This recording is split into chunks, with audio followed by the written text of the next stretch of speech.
Ang kwentong ito ay nangyari taong 1995 sa isang liblib na probinsya sa Visayas na hindi ko na lamang papangalanan pa. Isang araw, kami ni Belen ay nasa loob ng isang tricycle papunta sa isang malayong probinsya, sa isang puok na malayo sa sibilisasyon. May maliit na lupain kaming nabili doon sa murang halaga at dito namin pangarap na magtayo ng aming bagong bahay.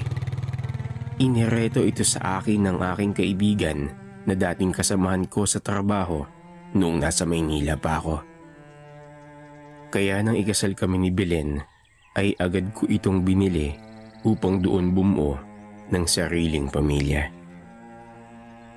Habang nasa biyahe, nagtanong ang tricycle driver na baka sa kanyang mukha ang kuryosidad tungkol sa aming pupuntahan. May mga kapamilya ba kayo doon sa pupuntahan niyo? Wala po manong. Meron akong kaibigan doon. Dating kasamahan ko sa trabaho.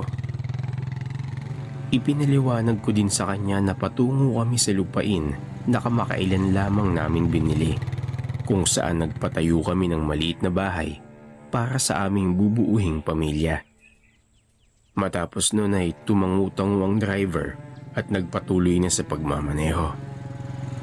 Pagdating namin sa lokasyon kung saan ang aming destinasyon, iniabot ni manong driver sa akin ang isang maliit na kutsilyo na tanso at isang pulang kwintas. Pagkababa namin ng tricycle ay labis akong naguluhan at nagtanong kung bakit niya ito ibinigay sa akin. Sumagot ang tricycle driver na animoy nagbababala. Para sa proteksyon. Baka kailanganin mo ito balang araw.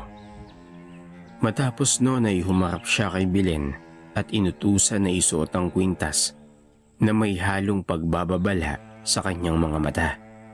Mariinding bilin ng tricycle driver sa akin na maging maingat. Pagkatapos ng ilang mga paalala, bumalik na ang driver sa kanyang tricycle at tuluyang umalis na. Nang makarating sa bahay, ay nag-ayos kami ni Belen ng mga gamit. Nagluto para sa hapunan habang unti-unting lumulubog na ang araw. Lumipas ang ilang oras ay tuluyang nagdilim na ang kapaligiran. Nang matutulog na kami ni Belen, ay isasara ko na sana ang harapang pinto ng aming bahay. Nang bigla ay may napansin akong isang anino na malapigurang tao sa labas. Tumagilid ako sa takot. Ngunit inisip ko na lang na ito ay isang imahinasyon lamang. Marahang isinara ang pinto, dumiretso sa kwarto, humiga sa kama katabi ni Belen at natulog. Kinabukasan ay dumalaw si Jan sa bahay, ang aking kaibigan at dating katrabaho. Nagdala ng samot sa haring pagkain, karning baboy, gulay, alak at kung ano-ano pa.